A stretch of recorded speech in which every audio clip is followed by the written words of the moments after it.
नमस्कार मैत्रिणींनो, आज आपण पाहणार आहोत मुलांच्या हेल्थसाठी आणि मुलांची जर उंची वाढत नसेल, कमी असेल तर त्यांच्यासाठी ही उपयुक्त अशी प्रोटीन पावडर.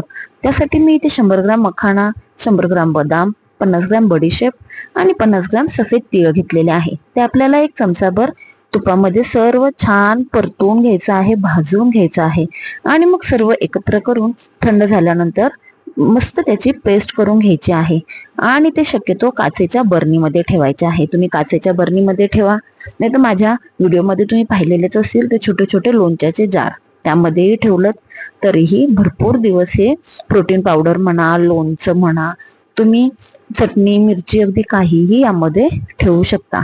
त्या जारची जर लिंक तुम्हाला हवी असेल तर मी माझ्या मोठ्या व्हिडिओमध्ये आणि ह्या शॉर्ट व्हिडिओमध्येही त्या जारची लिंक डिस्क्रिप्शन बॉक्समध्ये तुमच्याशी शेअर केलेली आहे.